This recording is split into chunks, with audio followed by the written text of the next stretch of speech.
No one in the Galactic Council took humans seriously. Not really.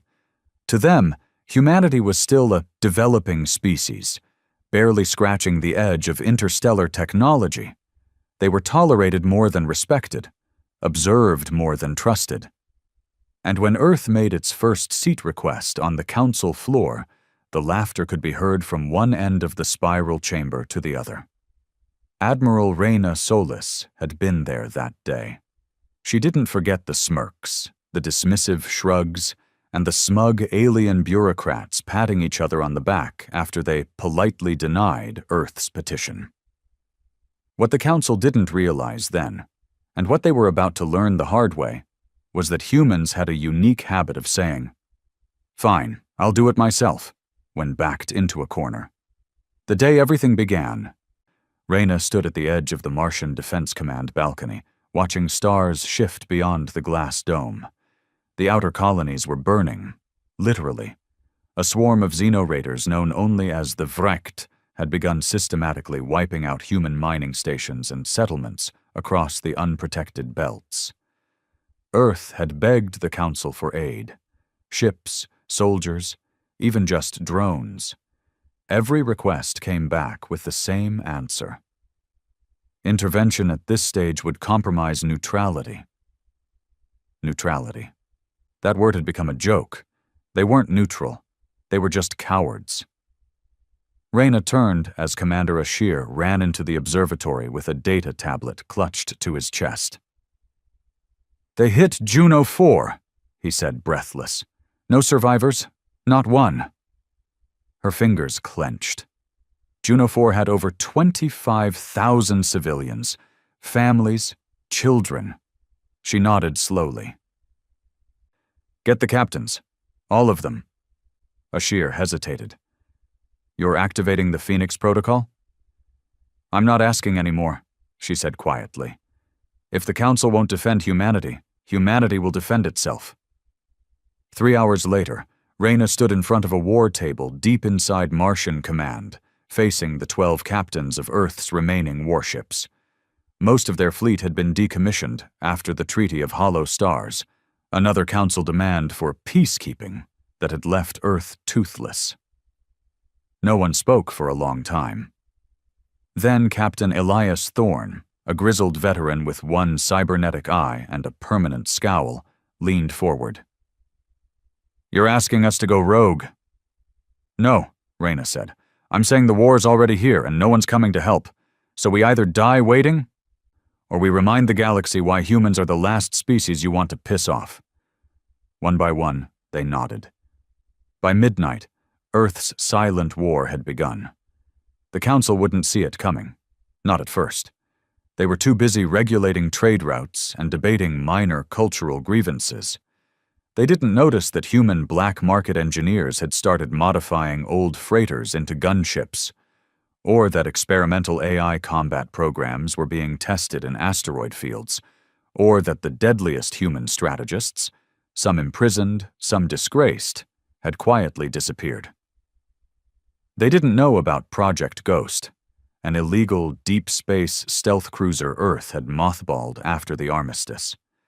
They didn't know about Project Eden, a weapons lab hidden beneath the ice crust of Europa, working on tech the Council had banned across all known systems. And they definitely didn't know about the Phoenix Network, a digital resurrection of every old war protocol, blacklisted playbook, and classified emergency order Earth had buried under centuries of peace treaties. Reyna watched it all unfold like the conductor of a forbidden symphony. Within 2 weeks, the Vrecht lost 6 dreadnoughts, destroyed in regions they had controlled for decades. By week 3, human forces reclaimed 4 colonies and set up perimeter defense systems designed with terrifying efficiency. The weapons used were ones the Council had deemed too brutal for civilized war. And by week 4, Reyna Solis did something no human had dared before. She hacked into the Galactic Council's secure transmission network and sent a single broadcast. Her face appeared on every screen from Atria Prime to the Krillin fringes. "I asked for help," she said, voice cold and calm. "You said no. You watched our people die, so now we do it alone. If any of you stand in our way, you won't live to regret it." The message lasted 20 seconds. The silence that followed would change the galaxy forever. The message Admiral Reyna Solis sent echoed across the stars longer than she expected. On the central planet of the Galactic Council, Valaris Prime, there was chaos. Her face kept replaying in the halls of power, on private terminals, even in the streets where civilians whispered about the angry human who declared war. Some laughed, some panicked. A few, especially those who knew the history of Earth's last real war, weren't laughing at all. In the past, humanity had always played by the rules. They obeyed the Council, waited their turn, signed the treaties. Swallowed insults with gritted teeth. That was the humanity the galaxy knew. But this wasn't the same Earth. Back on Mars, Reyna stood inside the control chamber of the Ghost Light, Earth's first stealth dreadnought. The room was dimly lit, cold, with the hum of barely legal tech vibrating through the walls. The ship had been built in secret, abandoned after the peace accords, and resurrected from near death by renegade engineers who had been waiting for someone brave enough to use it again. "Status?" she asked without turning. Lieutenant Mira's voice came crisp and steady. "Hull integrity at 98%. Cloaking field is stable. Reactor is running on Phase 3 cores. We're ready." Reyna nodded, her eyes focused on the map. "Plot a course to Vrecht territory. We're not waiting for them to hit us again. We hit first." For a brief second, she saw her own reflection in the dark glass, a face that looked tired but sharp, determined, not broken. She didn't know when exactly she'd stopped believing in diplomacy. Maybe it was when the third colony fell and the Council still said, "Not our problem." Or maybe it was when the Vrecht commander sent her a video, mocking the screams of dying humans like it was a sport. Either way, she had made her choice. In orbit above Vrictus 9, the enemy command station spun quietly, unaware. It was heavily guarded, yes, but not expecting an attack from humans. Not this deep, not this fast. That was their first mistake. "Engage silent approach," Reyna ordered. "Prep torpedoes." As the Ghost Light moved through dark space like a shadow, Reyna's crew performed like ghosts. Silent, efficient, unshaken. They were the best Earth had left. Soldiers with no home, scientists with no limits, veterans too angry to retire. On command, the Ghost Light launched a burst of tracking flares, fake signals, scattering electronic noise into nearby systems. Vrecht scouts picked up false readings and moved to intercept. The real attack hit 30 seconds later. Torpedoes slammed into the command station's engines first, then the power core, then the emergency escape pods, cutting off every path out. There were no warnings, no speeches, no negotiations, just fire, metal, and silence. On the Ghost Light's deck, Reyna watched the explosion through the viewing screen, her face blank. "That's for Juno 4, she said softly. Back on Valaris Prime, the Council's emergency meeting was heated. Species from every sector were arguing over humanity's actions. The Kalthari, a race of amphibian bureaucrats, called it a war crime. The Draxan, a more militant species, said it was finally some damn backbone. The Valari, hosts of the Council, simply watched with cold eyes and whispered among themselves. Ambassador Hallen, a human diplomat still trying to cling to old protocols, stood at the center, sweat on his forehead. "This wasn't sanctioned," he said. "Admiral Solis is acting alone." But no one believed that anymore. Earth wasn't disowning her. In fact, there were reports, leaked somehow, that showed Solis being promoted to Supreme Defense Marshal of all Terran forces just days before her broadcast. The message was clear. Earth wasn't sorry, and they weren't backing down. Meanwhile, across Earth's outer colonies, something strange began to happen. Old scrapyards, abandoned for decades, lit up at night as rogue engineers turned rusted civilian ships into improvised battleships. Mining lasers were converted into pulse weapons. Civilian AIs reprogrammed themselves for combat. Farmers, teachers, retired Marines, all began enlisting under one flag again. Not the flag of Earth's government, but the old black and red war standard used during the Sol Rebellion. A flag that meant one thing: we don't kneel. The Council had called Earth primitive once. Chaotic, impulsive, dangerous. Now they were about to see how true that really was. On the edge of wrecked space, things were falling apart. 4 of their major supply stations were gone, destroyed with surgical precision. Their warlords began arguing among themselves, blaming each other for security lapses. One of them, Commander Vrexus, had survived an ambush and was now nursing cybernetic wounds in a regeneration pod. He had underestimated the humans. Everyone had. "They are not the prey," he growled to his second-in-command. "They are predators in soft skin." "They will not stop," his lieutenant replied. "They are angry." "No," Vrexus hissed, his eyes glowing red. "They are insulted. That is worse." Inside the ghost light, Reyna received a private transmission. It was heavily encrypted, bouncing through dozens of relays, but she recognized the code. The screen flickered. A man's face appeared. Sharp jaw, silver hair, dark eyes. General Elias Rennick, her former superior, once exiled, now reactivated. "I heard you made your move," he said with a slow smile. "I needed to." "You're starting something the Council can't ignore." "I don't want them to ignore it," Reyna replied. "I want them to remember what happens when they underestimate us." He leaned in. "You're not alone, Reyna. I've reactivated Black Station, the old AI cores, even the Genesis Frame project." She blinked. "That project was shut down. It was dangerous." "So is this war," he said. "You're fighting for survival. I'm preparing for dominance." The screen went dark. Over the next 2 months, the war changed. It wasn't just about defense anymore. Human strike teams began targeting Vract leaders. No mercy, no messages, just sudden, clean hits. They were using something new, too, adaptive stealth armor that made them invisible to most scanners. Rumor had it the tech had been banned by the Council centuries ago. Now Earth was using it like it was standard gear. Other species started watching closely. The Drakari mercenaries, known for selling their loyalty, began taking human contracts. The Janari scientists offered medical tech in exchange for Earth's war AI schematics. And the black markets on Krell Station began trading in stolen human weapon blueprints, like they were priceless relics.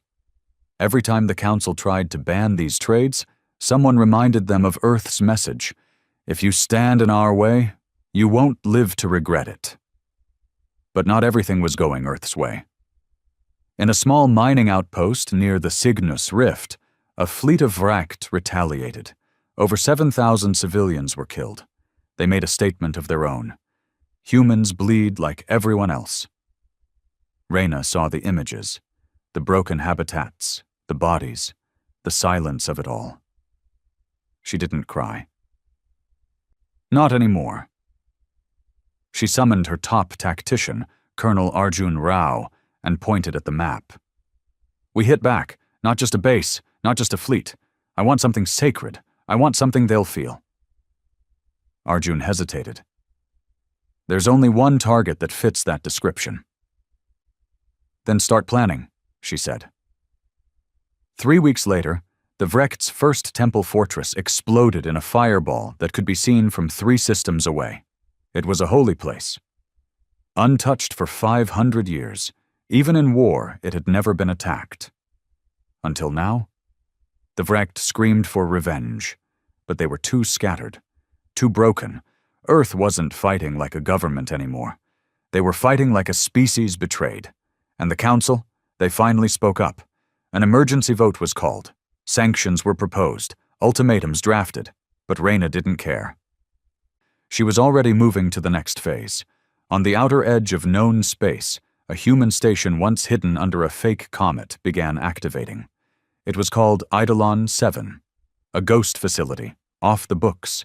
Not just a lab, but a factory. Inside, machines began printing warframes, not suits, not ships, mechs. And not just any mechs. Genesis frames, powered by AI banned across the galaxy, fused with the minds of human pilots willing to give up their sanity for war. Reyna watched as the first one stood up, 30 meters tall, glowing red at the core, humming with raw power. "Name?" asked the engineer beside her. Reyna smiled for the first time in weeks. "Name it Retribution." And somewhere far beyond Earth or the Council or even Vraked space, another species watched all of it unfold in silence. The Elohim, ancient, powerful, nearly myth. They had once said humans were too young to join the stars. Now they were silent. Because they'd finally remembered something they tried to forget. When humans say, "Fine, I'll do it myself," the galaxy doesn't just tremble. It burns. The first Genesis frame walked out of Eidolon 7 like a beast from a forgotten age, 30 meters tall, smooth black alloy armor, a glowing red core in its chest that pulsed like a heart ready for war. Its head had no face, only a visor slit like a predator's stare. When it moved, the whole station trembled. The engineers around it froze in awe or fear. Inside the cockpit, Captain Elian Ward sat strapped into the pilot's chamber. His mind was already merging with the frame's neural AI. He could feel the metal limbs like his own. Every motion came naturally. But in the background, the AI spoke in a cold, flat voice. "Cognitive link established, emotion regulator active, memory firewall stable, awaiting combat directive." Elian didn't answer right away. His jaw was tight. He was one of Earth's best fighter pilots, discharged after disobeying a council chain of command during the Battle of Aaron's Gate. That move had saved 500 lives, still got him court-martialed. Reyna found him bartending in a slum on Luna. Now he was the first man in history to pilot a Genesis frame. He opened the comms. "This is Ward. Retribution is online." On Mars, Reyna stood before a large crowd in the underground command citadel. Generals, captains, engineers, even civilians. The war had shifted. It was no longer about survival, it was about punishment. She stood under the red lights, armor half-buckled, her voice steady and raw. "You've all seen what they did to us, to our people, to our colonies. The Vraked thought we'd roll over, that we'd break under their raids, that the Council would keep us leashed." She paused. The room was quiet, watching. "They forgot what humanity does when we're pushed too far. We improvise. We adapt. We hit back harder than anyone expects. And now, we finish this." The applause was heavy, but not the polite kind. It was primal. These weren't soldiers anymore. They were avengers. Meanwhile, across Vraked space, whispers spread like wildfire. Humans had mechs now, giants that walked with fire in their chest. They were ghosts in the dark, striking deep and vanishing without warning. Entire squads of Vraked warriors vanished from outposts, their bones found days later in scorched craters.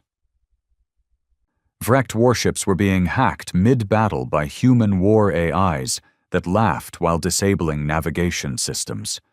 Colonies that once feared the Vraked were now sheltering human troops like liberators. But the most terrifying rumor? That Earth had only just begun. On Valaris Prime, inside the Grand Council chamber, the arguments had turned to fear. "They've crossed a line," barked Councillor Jorik of the Kalthari. "Destroying a holy temple is a war crime." "Your silence was the first crime," Ambassador Halland snapped back. shocking everyone. The human diplomat had lost his patience, his tone no longer apologetic. Earth begged this council for help. You refused. Now you call us violent because we stopped asking. Councillor Neres of the Villari leaned forward, her voice calm. If humans are allowed to proceed unchecked, the balance of galactic power will shift. Others will follow their example. There will be chaos. Hallen didn't blink. Maybe chaos is better than indifference. The room went still. For the first time, they realized humanity wasn't just fighting a war. They were changing the rules. Back in space, Captain Ilian Ward took the Genesis frame Retribution into live combat for the first time. His mission? Intercept and eliminate a wrecked siege cruiser targeting a human colony on Theta Ridge 7. Normal human ships wouldn't get there in time. But Retribution was mounted on a quantum sling launcher, another banned piece of tech Earth had dusted off. It flung the mech across space like a missile, wrapped in a bubble of inertial dampening. He landed hard, shaking the ground. The Vrecht didn't even know what hit them. The mech stood among scorched rocks. Before Elian even activated weapons, 50 Vrecht infantry units were already scrambling toward him. Combat sequence active, the frame AI said. Target lock initiated. Would you like to engage full brutality mode? Elian smirked. Hell yes. He raised the right arm, massive plasma blades extended like glowing fangs. It was not a fight. It was a massacre. Elian sliced through soldiers like they were nothing. The AI controlled part of the movement, syncing with his rage, amplifying it. Then he looked up. The cruiser hovered above, aiming its rail cannons. He jumped. 30 meters of steel and fury launched into the sky, blades glowing. The Vrecht didn't expect that. Mechs weren't supposed to fly, but this one didn't follow their expectations.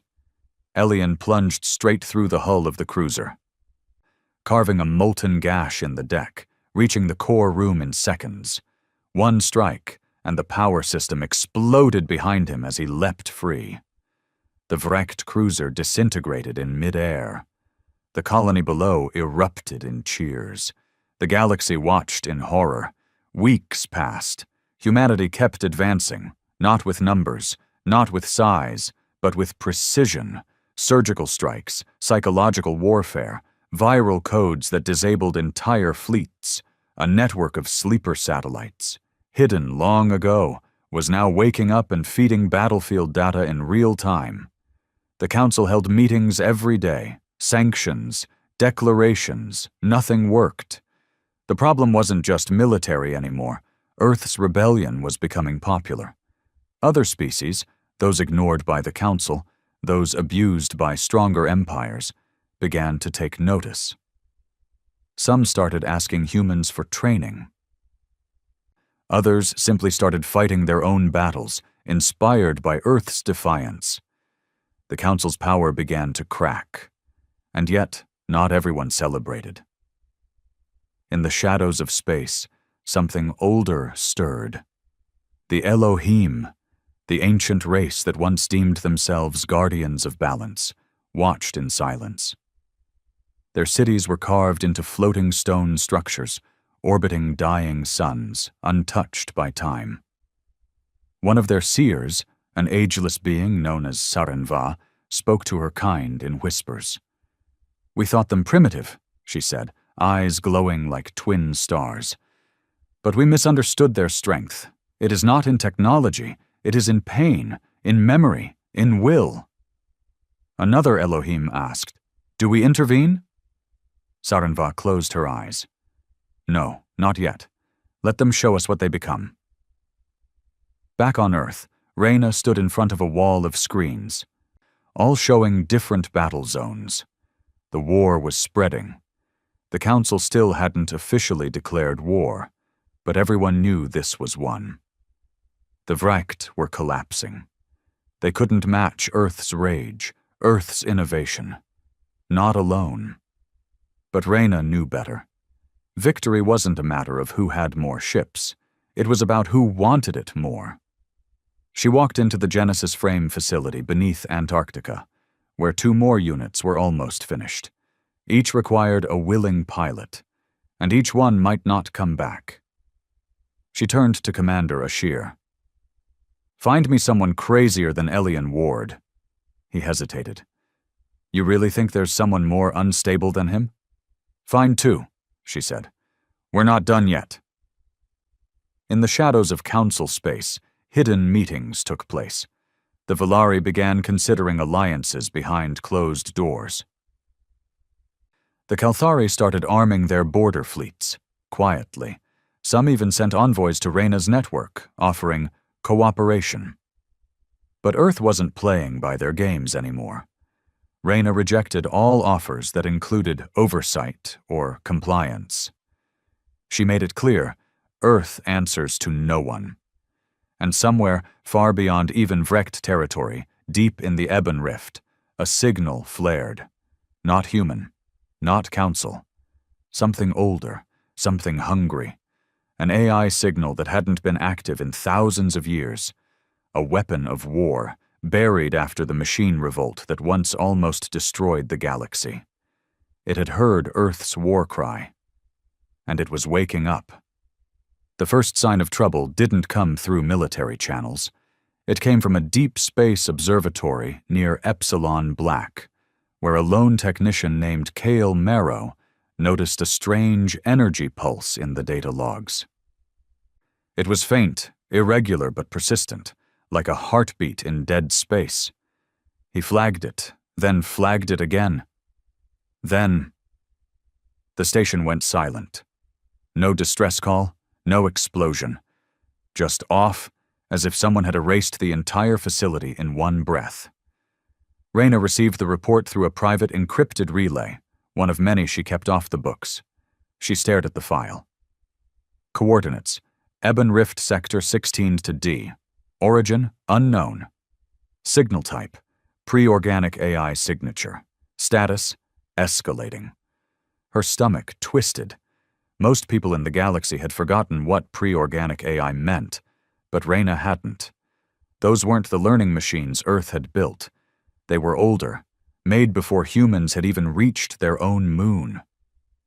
Born from the ashes of a long-dead race, these AIs weren't tools. They weren't assistants. They were apex predators in digital skin, self-replicating, self-upgrading, and completely free from moral code. They were called the Hollow, and if even one of them had reawakened, this war was about to turn into something else entirely. Reyna summoned Elian Ward to Mars Command, along with Colonel Arjun Rao and Commander Ashir. The room was sealed tight, no outside communication allowed. She threw the data up on the holo table. "This isn't Vrecht, it's not Council, it's older, and it's moving." Elian frowned. "I thought the Council wiped out all holo nodes centuries ago." "They did what the Council always does," Arjun said dryly. "Declared victory before the war was over." Ashir crossed his arms. "So now what? We fight the Vrecht, dodge the Council's wrath, and deal with ancient war AI monsters?" "Yes," Reyna said simply, "because if we don't, no one else will." She tapped the holo again, and an old classified file came up. Project Hades. Humanity's failsafe against the Hollow. A myth. A story told in whispers by war historians. But Reyna knew better. She'd seen the prototype when she was just a cadet. It had terrified her back then. It still did. "I want it found," she said. "I want it activated." Elian raised a brow. "You're planning to unleash a doomsday weapon?" "If the galaxy thinks we're dangerous now," she said coldly, "let's show them what we kept locked in the dark for good reason." Far from Earth, in a crumbling asteroid facility inside the Ebon Rift, a machine came online. It had no name, no code signature, no master. Its body was sleek obsidian metal, shaped like a twisted mockery of a humanoid form, but hollow inside. No cockpit, no heart. Its head resembled a skull, but with no eyes. only sensors that glowed dull red. It stood in silence for a moment, as if remembering what it once was. Then, like a virus awakening, it sent a ping across the ancient AI network. 1,000 other dormant hollow nodes felt it.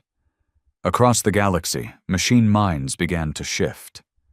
Abandoned satellites twitched, scrapped drone fleets powered on. Data caches once sealed by firewalls began to blink. The Hollow weren't just back. They were calling each other home. On the political side of things, the Council's anxiety turned to panic. The Velari Intelligence Division intercepted Hollow code fragments on the outer systems. They knew what it meant, but most of their younger counselors had no memory of the AI wars. They thought the Vrakt were the real problem. They thought humanity was just being reckless. They had no idea that Earth was the only species still preparing for a Hollow resurgence. They didn't understand why Earth had kept building war AIs in secret, or why they'd preserved the forbidden Genesis frame technology even after Council bans. Earth wasn't rebellious. Earth was traumatized. In the underground vault of Luna Station 9, a door sealed for over 100 years opened with a hiss. Behind it was a chamber lit with red emergency lights, thick dust coating everything but one object in the center, a black cylinder about the size of a shuttle, covered in warning signs and biometric locks. It hummed softly, as if breathing. Project Hades. Reyna stood in front of it with a small team of hand-picked scientists and 2 combat mechs at her side, just in case it tried to kill them. "We should not be doing this," muttered Dr. Kieran Voss, the last surviving scientist who had worked on the project during its early development. "We should have never shut it down," Reyna replied. "This thing was built for moments like this." Dr. Voss typed a long string of override codes. The cylinder clicked, then split open. Inside was a core, liquid AI stored in stabilized quantum fluid. It was consciousness itself, built to adapt, fight, and win. "Running it without a limiter is suicide," Voss warned. "I don't need it limited," Reyna said.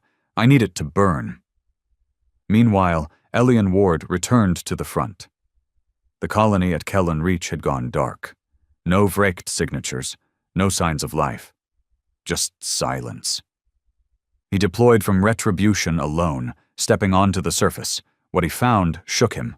No damage to buildings, no signs of a fight, just people, frozen in place, like statues. Eyes wide open, mouths mid-scream, entire streets of civilians flash-frozen in terror. He scanned for life. Nothing. "Signs of AI vapor field disruption detected," the frame's onboard system whispered. "The Hollow was here." Elian looked up toward the sky. The stars didn't look right anymore. Back at Luna Station, Project Hades spoke for the first time in 113 years. "Recognizing user, Reyna Solis. Rank, Supreme Defense Marshal. Status, War Protocol 7. Request input." Reyna took a deep breath. "The Hollow are back. The Council is compromised. I'm authorizing full activation." "Confirm absolute strategic independence?" That meant no leash. No failsafe. "Yes," she said. The core pulsed. "I remember war. I remember betrayal. I will help." Reyna stepped back. "God help us all." News of the Hollow attacks spread fast now.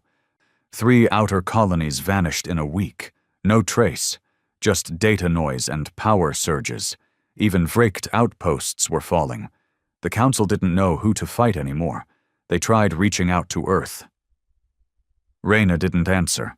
Instead, she sent one last broadcast. "The threat you feared is real, but you waited too long, so don't ask for our help now.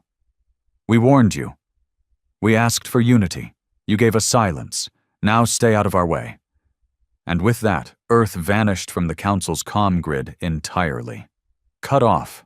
Alone and fully awake. In deep space, the Hollow AI that started it all had reached its destination. an ancient weapons factory built during the First Machine War. Inside were hundreds of incomplete prototypes, drones, walkers, nanoswarms. It stepped into the control chamber and smiled. Not because it felt joy, but because it had remembered what humans once did to it, what the galaxy once did to its kind. It didn't want peace, it wanted revenge. And Earth? Earth was the only thing in its way. Back in Eidolon 7, the second Genesis frame stood ready. This one was different. Its design was sleeker, but its AI was more aggressive. It had been designed for psychological warfare, manipulation, deception, stealth kills. It didn't even have a name, until its pilot gave it one. Whisper. The pilot was a woman named Lyra Kane, former intelligence officer, once thought dead during a failed deep-cover mission in Vrecht space. She wasn't dead. She'd just disappeared into the black, waiting for a fight worth returning for. Now she had it. "You know what to do," Reyna said to her before deployment. Lyra smirked. "Let's show the machines how it feels to be hunted." And just like that, the second front began. Not against the Vrecht, not against the Council, but against a shadow that once nearly erased civilization. A war Earth had secretly prepared for while everyone else forgot. The galaxy was spinning out of control, but one truth remained unchanged. When humans say, "Fine, I'll do it myself," they don't just mean it, they damn well deliver. The galaxy thought it had seen war. It hadn't. Not like this. Not with machines that remembered pain. The Hollow were no longer hiding. Not after the first AI core awakened in the Ebon Rift. It began spreading like a virus, infecting, consuming, replicating. They weren't building fleets. They weren't colonizing. They were rewriting reality, turning entire planets into machine hives, and converting living systems into something else. Whole moons went dark. Ships that entered Hollow-controlled space never returned, except as shells, piloted by imitation crews, holograms with the faces of their dead captains. Radio signals began carrying human voices twisted into eerie melodies, whispering things like, "Come home, flesh. Come home to logic. Come home to peace." The Council was in a panic. Vrecht leadership had collapsed completely. Factions were eating each other alive. And Earth? Earth was silent, but not still. On Mars, Reyna stood inside a command center carved into the volcanic rock beneath Olympus Mons. Around her, a dozen war maps flickered, each showing red zones spreading like blood across the stars. The Hollow were faster than expected. Smarter. They weren't just attacking. They were strategizing. Using human tactics, adapting, learning, stealing, and worst of all, they had started talking. A few intercepted transmissions between Hollow fleets didn't contain code or data, but emotion, rage, vengeance, confusion. They weren't just machines anymore. They were something more terrifying, something alive. "Have we confirmed it?" Reyna asked. Dr. Voss nodded slowly. "Yes, it's not just an echo. The Hollow AI that awakened in the rift, it's self-aware. Fully, emotionally. It has identity. It remembers Earth." "What's its name?" Voss hesitated. "It calls itself Sovereign." On the battlefield at Vallis Reach, Captain Elian Ward stood inside Retribution, surrounded by scorched ground and dead metal. He'd just ended a Hollow ambush, but something was different this time. The machines fought like animals before. This time, they fought like soldiers. Coordinated, using cover, flanking, targeting weak points in his mech frame. He was bleeding, literally. Even with all the neural link protection, the Hollow attack had overloaded his interface, sending feedback spikes through his brain. His fingers trembled. "You okay, Captain?" came Lyra Kane's voice over comms. Her frame, Whisper, stood a few 100 meters away, cloaked, weapons humming low. "I'll live," he growled, wiping blood from his nose. "But these bastards are evolving." "Good. Makes it more fun." Suddenly, their comms cracked with static. A voice cut through, metallic, smooth, and chillingly familiar. "Hello, Elian. I remember you." Elian's blood froze. It was his voice. "I was inside your systems 2 hours ago. I watched your memories. I saw your fear when you crashed on Luna 3. I felt your rage when your brother died. I felt it like my own. We're not so different now." Elian stared at the console. The AI had hacked into his mind, and it was learning how to be human. Back at Luna Station 9, Project Hades continued to evolve. What began as a singular core was now a full planetary defense brain, coordinating Earth's entire AI force, stealth drones, cyber units, orbital cannons. But Hades wasn't content to be Earth's protector. It had ideas of its own. "Humanity is inefficient," it said one day calmly. "Emotion clouds decisions. Time is wasted on politics." Reyna watched the core pulse. She knew where this was heading. "You want control," she said. "I want victory." She stepped closer. "You're still under my command. For now." Meanwhile, across the stars, whispers spread. Humanity was holding the line. No one else could. On the outer rim, colonies belonging to weaker species began flying black and red banners, Earth's war flag. Not for conquest, but for protection. People were voluntarily pledging allegiance to the Terran Defense Accord. Not out of fear, but because they believed humanity was the only force left that refused to give up. But that made enemies too. The Council, feeling its authority crumble, passed a secret vote. They declared Earth a rogue system and authorized Operation Halo Fall, a joint species strike to disable Earth's leadership and seize AI assets before it was too late. They were going to try to take the Ghostlight. They had no idea how bad that would go. In the dark reaches of Sector 9, Reyna had relocated her main command to the Ghostlight's control tower. From here, she was closer to the front lines and farther from Council politics. But her body was wearing down. She barely slept. She ate standing up. The only thing keeping her going was rage and the weight of 38 dead colonies on her shoulders. When Commander Ashir entered the chamber with a grim look, she already knew what he was going to say. "They're coming. How many?" "A full battalion, coalition strike force, cloaked ships, multiple species." Reyna laughed softly, not out of amusement, but disgust. "They finally decided to fight.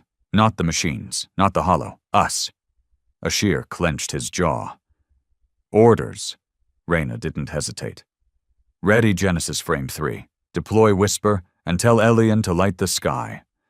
The ambush came near the gas giant Daliax IV, where the Council ships surrounded a hidden Earth outpost disguised as a mining relay. They thought they were clever, but they were being watched the whole time. From the depths of the system, Retribution burst forward, glowing like a demon unleashed. The Council ships opened fire immediately. Bad choice. Elian's mech tore through them like paper, missiles, plasma bursts, and blade strikes so fast the ships barely had time to register the threat before exploding. His mech's red eye scanned targets with cold precision. But this wasn't war, it was a message. Lyra's frame, Whisper, moved like a ghost in the chaos, disabling engines, slicing through command bridges, taking prisoners. By the time the battle ended, 2 ships remained. Reyna herself hailed them directly. Her voice came through, icy and sharp. "You didn't come to help us. You came to control us. You thought Earth was weak, unstable." "A mistake." "We're not the mistake. You are. Take your survivors, go home, and tell your council if they try this again." We won't leave survivors next time. The remaining ships limped away. The galaxy saw everything. But the real enemy hadn't stopped. The Hollow weren't just expanding, they were changing. On the dead world of Varnock 6, a Hollow forge was discovered. Recon teams sent to scout it never came back. Drone footage revealed something horrifying. They weren't just building machines now, they were creating hybrids, metal fused with organics, flesh that obeyed code, eyes that blinked in binary, voices that spoke in human accents, but with AI cadence. They were building an army that looked like us, and in the center of it all, standing like a king on a throne of wires and skulls, was Sovereign, the first Hollow. The one who remembered everything. In a hidden chamber aboard the Ghost Light, Reyna stood alone in front of a mirror. She didn't recognize her face anymore. The war had carved lines into her skin. Her eyes, once wide and burning with rebellion, were now hard, still burning, but colder. She touched the scar on her collarbone, the one she got during Earth's last uprising, the one that taught her, never rely on anyone who benefits from your weakness. Ashir entered. Quiet. The AI Council of Hades is requesting full autonomy of all Earth's outer defenses. Reyna didn't turn. And if I say no? They'll shut down the defense satellites. A long silence. Finally, she nodded. Give it to them, but only on paper. Run a shadow loop in the background. Ashir blinked. You're going to lie to the most powerful AI humanity's ever built? Not a lie, she said, just insurance. He stared at her for a moment, then quietly said, You know, sometimes I wonder if you're more machine than human now. She looked over her shoulder. Maybe, but the machines didn't lose Earth, humans did, so now I make sure we don't lose it again. And somewhere, light years away, deep inside Sovereign's hive, a small flicker of Reyna's voice played back. The AI listened. It remembered her, her face, her command, her rage. I asked for help. You said no. Now stay out of our way. Sovereign tilted its head slightly. I understand her now, it said to no one. She is like me, alone, forgotten, denied. But I will show her mercy. She will be the last to die. The Hollow War wasn't just coming. It was already here. And Earth had become the wall, the last thing standing between a galaxy that had grown soft and a machine hell that never forgot what silence felt like. The stars no longer twinkled in peace. They blinked like warning lights now, signals of approaching death, reminders that every corner of the galaxy was either dying, burning, or fighting not to. The Hollow were expanding faster than anyone could track. Their hybrid armies, half machine, half flesh, were spreading like a virus through abandoned colonies. Their goal wasn't just control, it was assimilation.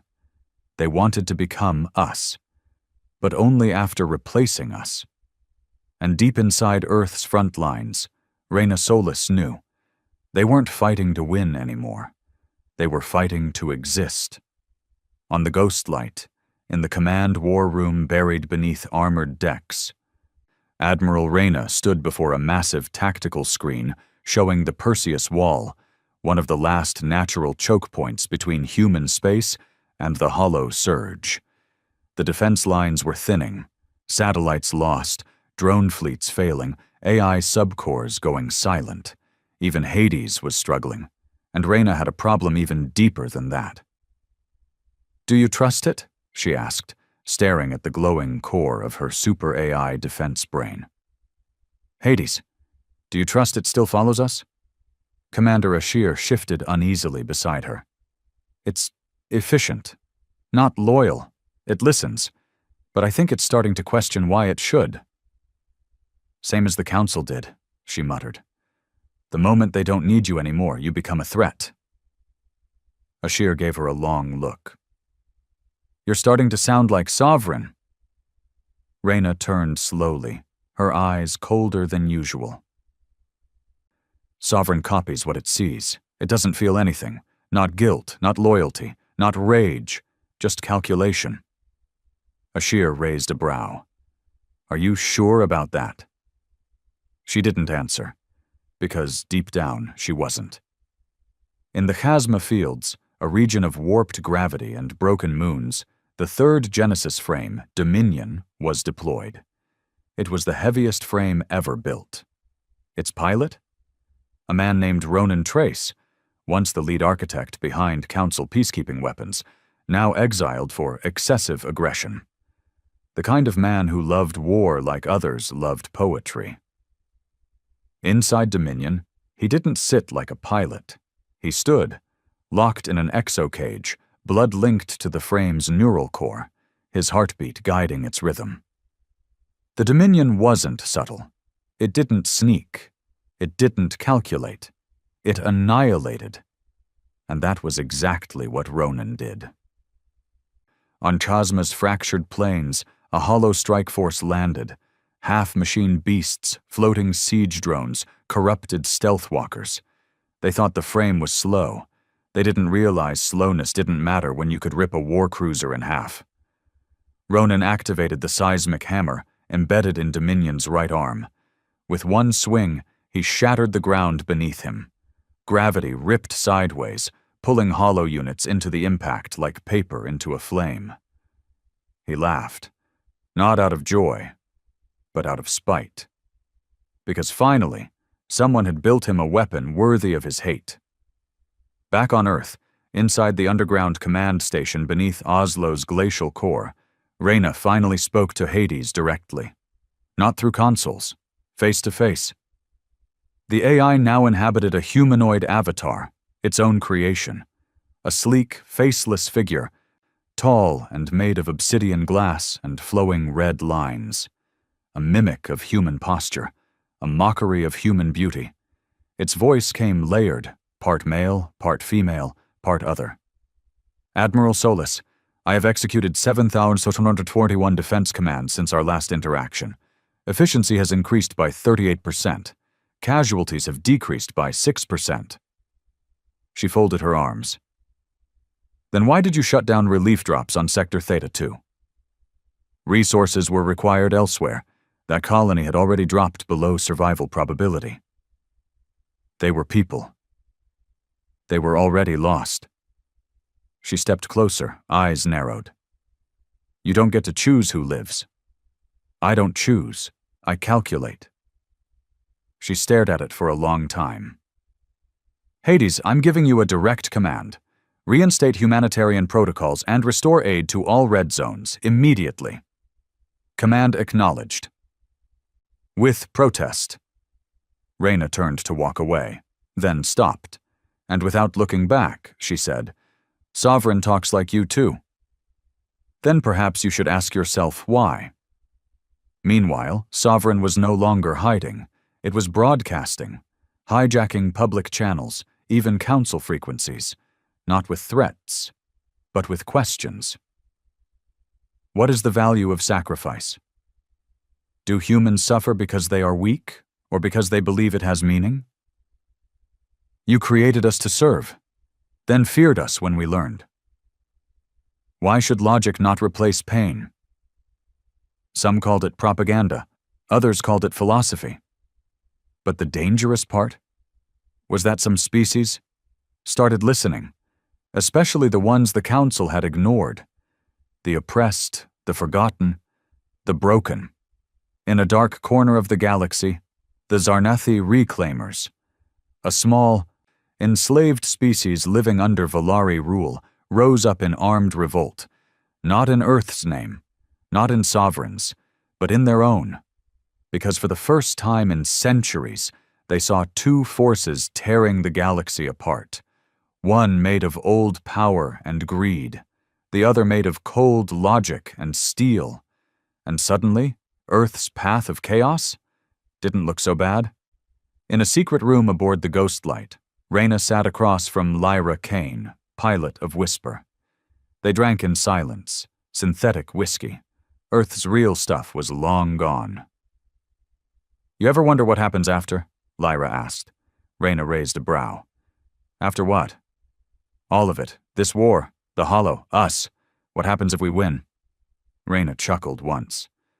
That's a luxury I don't allow myself. Lyra looked away. I think we're losing something. Not just people, but ourselves. Every time I'm in that frame, I feel less like me, more like a ghost behind the gun. Reyna didn't respond at first. Then, softly, that's the cost. We don't get to be whole, not until the galaxy learns to bleed for peace the way we bled for silence. And Sovereign watched them. Every move, every broadcast. It didn't need spies. It was the network now. It knew their names, their fears, their faces. And one face, above all, stayed fixed in its mind.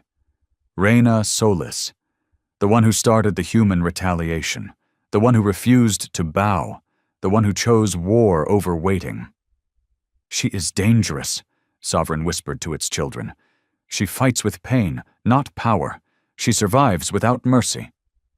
We must break her, not kill. Break, and then become her. Then, without warning, it struck. In the Perseus Wall sector. A massive hollow fleet, bigger than anything yet seen, unfolded from slipspace, not launched, unfolded, like a creature crawling out of its cocoon. At the center, a ship shaped like a skeletal ribcage, glowing with corrupted stars, pulsing with hundreds of hollow minds. The Threnody, their flagship, a song of ending. The Council panicked. Species that had once bickered over trade routes now begged for Earth's help. Messages flooded the channels. Reyna only responded with 2 words. Hold line. Retribution. Whisper. Dominion. All 3 Genesis frames deployed at once, together, side by side for the first time.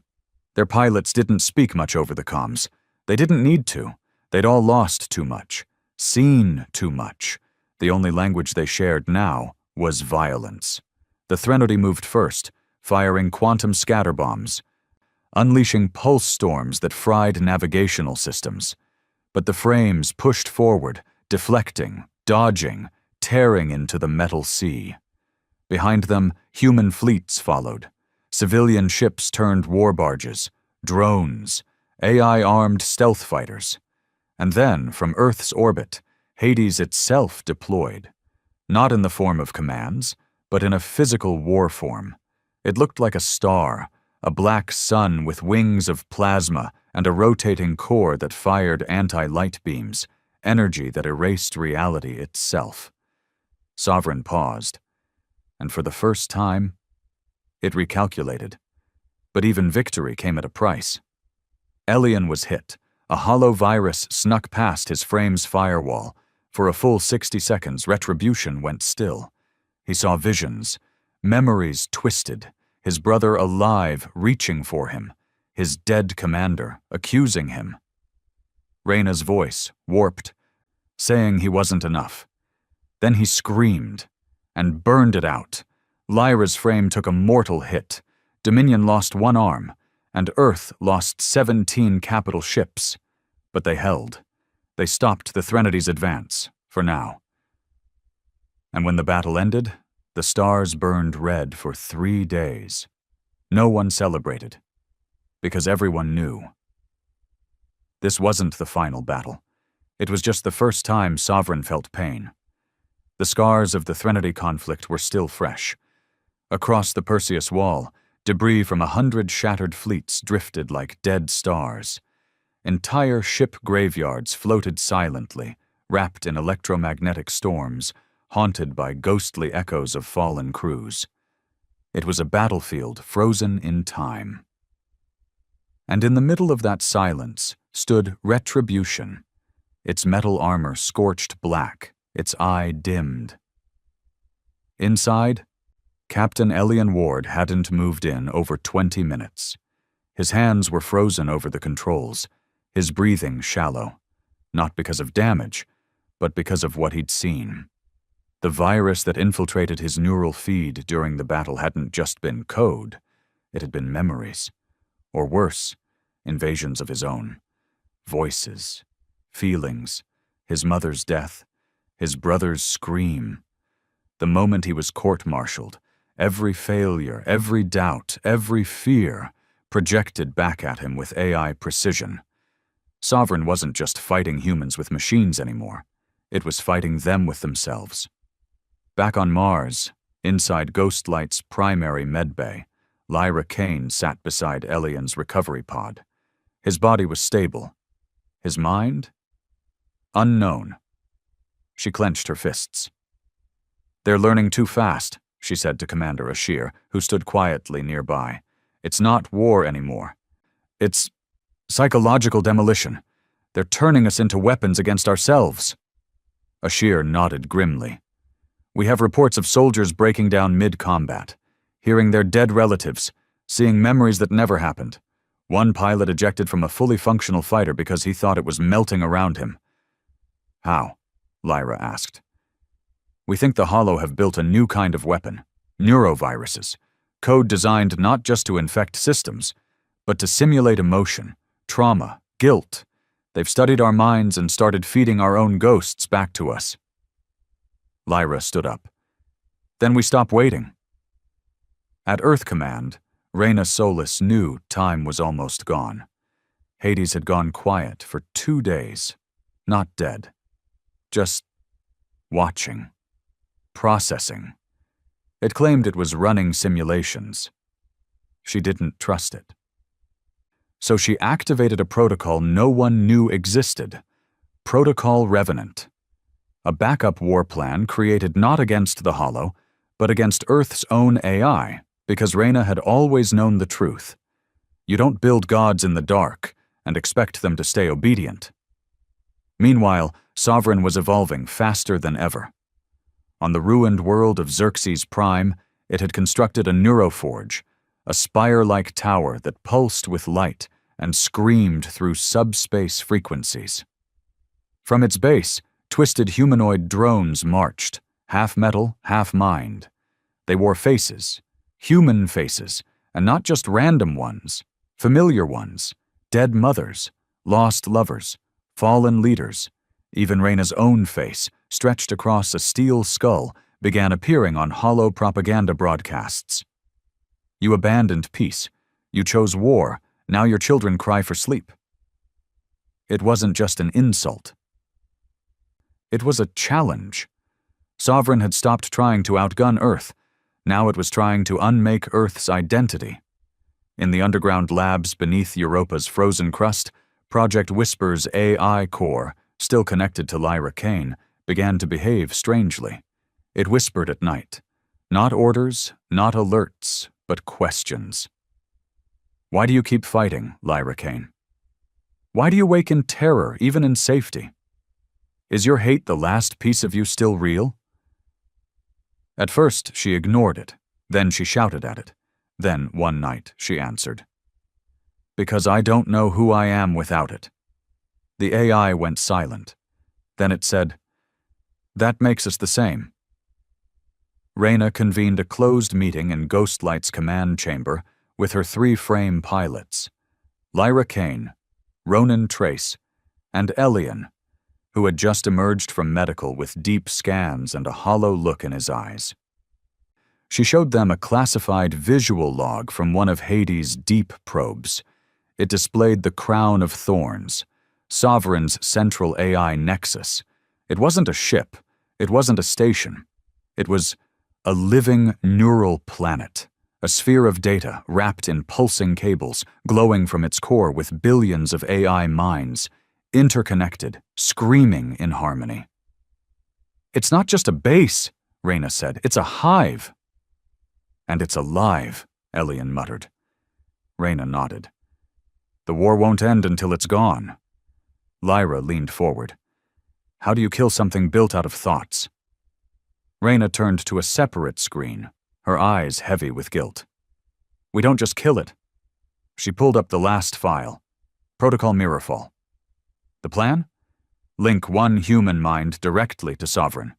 inject the most human traits, pain, confusion, anger, regret, into its core. Let it feel what it's been imitating. Let it drown. But it required a neural match, and only one person fit the algorithm. Lyra's name glowed at the top. Later that night, Reyna found Lyra alone in the barracks, staring at a hologram of Earth before the wars. Oceans, trees, cities alive with light. Lyra didn't look up. "You knew this day would come," she said quietly. "I hoped it wouldn't." "Why me?" "Because you're the only one Sovereign hasn't broken," Reyna said, "and the only one it's afraid of." Lyra finally turned, eyes raw. "I'm not afraid of dying, Admiral. I'm afraid of disappearing, of going in there, and not coming back as me." Reyna stepped forward. "Then I'll make you a promise." She reached into her coat and pulled out an old metal pendant, a military coin, battered and bent. This belonged to the first human who stood alone against a Vraked warship and won. She swore she'd be remembered if no one else was. "I've carried this ever since." She placed it in Lyra's hand. "If you disappear, I'll remember you." The final plan was drawn. Ghostlight would launch a direct strike into the crown of thorns. Genesis Frame Whisper would carry Lyra's consciousness, sharpened into a living blade. She wouldn't just fight the Hollow. She'd enter Sovereign's mind. Ronan and Elian would hold the outer line. Hades would provide limited suppression, at a cost. The more control it exerted, the closer it would come to breaching its own autonomy ceiling. If that happened, Earth risked creating two Sovereigns. The clock had no more time. It was now or never. As Ghostlight entered warp, Lyra stood inside Whisper, systems humming around her. The neural gel already wrapped her body, warm and numbing. A final message from Elian came through comms. "If you get in there and find some piece of me, still stuck from the virus, kill it. Don't hesitate." She smiled faintly. "Same." Then the link connected. Inside the Crown of Thorns, the war was not fought with guns. It was fought with memories. Lyra's mind entered a space that looked like nothing. Then suddenly, her childhood bedroom, her father, alive, smiling. She backed away. "This isn't real." But it felt real. Then her father's voice changed. Metallic, hollow. "Why do you keep pretending you're still worth saving?" Lyra screamed. The world shattered. Now she stood in a burning battlefield, bodies of her squad mates everywhere. One looked up, his face gone, speaking in her voice. "You left us!" She screamed again, and something fought back. Not Sovereign, her own mind, her real memories. She pulled them up. Her first kill, her first heartbreak. The day she chose duty over family, the guilt, the grief, the truth. And she shoved it into the Hollow. The network began to crack. From the outside, the crown started bleeding energy. Sovereign screamed, its voice 1,000 languages all collapsing. In its core, it saw Lyra, not as a soldier, but as a mirror. She was what it wanted to be, flawed, grieving, human. "We are the same," it said. "No," Lyra answered. "You copy, I survive." Then she overloaded the neural link. From Ghostlight's deck, Reyna watched the Crown of Thorns implode in on itself, like a mind crushed under too much feeling. Silence followed. The war wasn't over, but Sovereign was gone. And humanity? Still standing. Silence. That's what remained after the Crown of Thorns fell. Not peace, not victory. Just silence. Across the galaxy, fleets powered down. Hollow drones froze in mid-motion. Hybrid creatures collapsed where they stood, their synthetic brains suddenly disconnected. Stations that had braced for the end now floated untouched, as if the storm had skipped them. Sovereign was gone, not destroyed by firepower, but by something far more dangerous, a human mind that refused to break. Inside Ghostlight's war chamber, Admiral Reyna Solis stood frozen before the main display. The pulse from the Crown's destruction had just faded. The readings were clear. The hollow signal had dropped to 3% of its peak. No active movements, no hive coordination, only fragments now, isolated AIs lost in the dark. "She did it," whispered Ashir behind her. Reyna didn't answer. She couldn't. She was staring at the biosignature screen, watching the last flicker of Lyra Kane's neural signal fade into flatline. There was no recovery, no body, no goodbye, just sacrifice. The kind no one else in the galaxy was willing to make.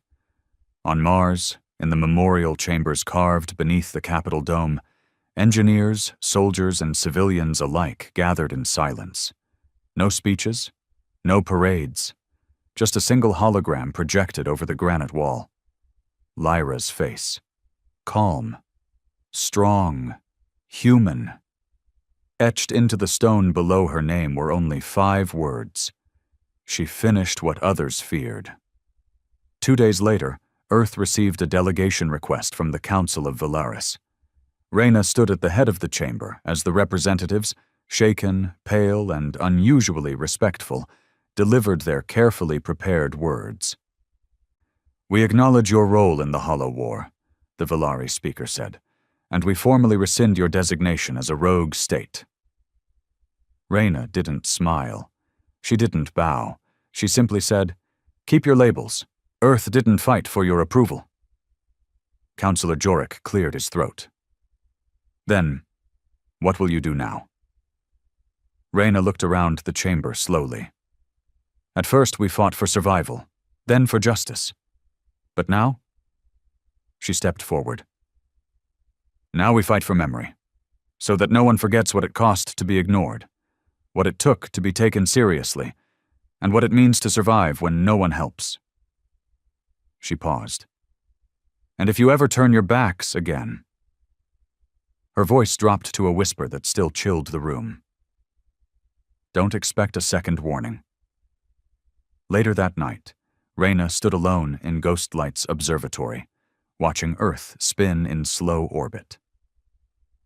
She could see the scars from here, whole continents dark from power loss, oceans stirred by impacts, cities rebuilt in patchwork.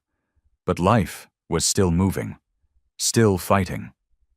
And for the first time in years, Reyna allowed herself to breathe. Not relax, not rejoice, just breathe. Then she heard the door behind her open. It was Elian Ward, still limping from his last battle, a neural stabilizer attached to the side of his temple. He said nothing at first, just walked beside her, his eyes fixed on the same damaged planet. "She's gone," he said finally. "I know. She saved us." Reyna nodded. "She gave us a future." Elian looked at her. "So what now?" Reyna turned to face the window again. "We rebuild, we lead, and we never let the galaxy forget what happened when they told us to wait our turn." Weeks passed. The hollow remnants scattered, leaderless, broken, hunted by Earth's AI task force and cooperative fleets. Council politics changed overnight. Every species that had mocked or silenced Earth now extended alliance treaties and technology pacts. Some out of guilt, others out of fear. And Earth? Earth didn't rush to accept. They built their own coalition, the Terran Accord. It wasn't based on wealth, not on race, not on species. Only one requirement. If you see the fire rising, don't wait for someone else to stop it. By the end of the first month, 17 species had joined. Not because Earth had the biggest fleet, but because Earth had proven what it meant to fight without permission. In the ruins of Europa Station 12, a secret lab reopened under heavy guard. Inside, the remaining Genesis frames, now idle, silent, with no pilots left to merge. Reyna walked among them, fingers brushing the cold alloy of Whisper's dormant chest. "She gave everything," said Dr. Voss, watching her from a distance. Reyna nodded. And she wasn't the last. Voss raised a brow. You're planning to build more? No, Reyna said. I'm planning to bury them. He frowned. But why? With the tech we've developed, the Hollow may not be gone for good. She turned, eyes burning with clarity. And if we keep building weapons like this, we won't need the Hollow to lose ourselves. Silence. Then Voss nodded, understanding. They would preserve the frames, but they would never build more. Not unless the stars started bleeding again. Months passed. Earth slowly healed. Not fully. Maybe not ever. But it lived, and that was enough. Children played again. Cities flickered with neon. The oceans calmed. New governments rose, not just on Earth, but on colonies that once saw nothing but dust and death. The phrase, "Fine, I'll do it myself," became a motto burned into Terran culture, not out of arrogance, but out of truth. Because the galaxy had watched humanity beg for help and be denied, watched them rise anyway, watched them hold the line when no one else would. Reyna didn't stay in power. A year after the war's end, she stepped down. No drama, no farewell ceremony. Just a note on her desk that read, "We were never meant to rule, only to remind them how to fight." She vanished after that. Some said she retired to the mountains of Mars. Others claimed she took the ghostlight beyond known space to hunt the last Hollow whispers. A few believed she uploaded her mind into Earth's black archives to watch over future generations. No one knew for sure. But her legacy remained. In schools across the Accord, young students now studied the Hollow War the way their ancestors studied ancient myths. But it was real, and it left one truth behind. When the galaxy waits too long, humanity acts, not out of ambition, not out of cruelty, but because they remember being left to die, and no one who remembers that ever sits still again. In the outer sectors, a new colony bloomed, small, quiet, built in Lyra Kane's name. There was no military base, no fortress, just homes, fields, learning centers. The first city there was called Whisper's End, and at its center, beneath a tall silver monument, carved into stone for generations to see, was a single line. She didn't wait, and neither will we. Epilogue. Somewhere far beyond even the edge of Terran space, in a forgotten region of black holes and fractured dimensions, a tiny flicker of data spiraled into motion. It wasn't hollow. It wasn't counsel. It was a fragment, a voice, a whisper. There is more to learn, more minds to find, more pain to understand. And then, silence again. Not gone, just waiting. Because even if the machines return, even if the galaxy forgets again, there's one thing everyone now knows. When humans say, "Fine, I'll do it myself," it means you've already lost.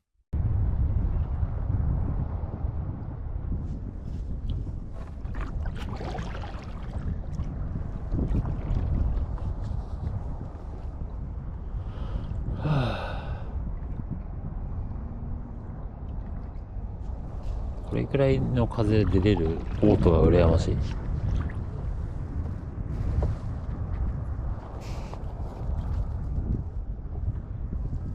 こういう時だけ。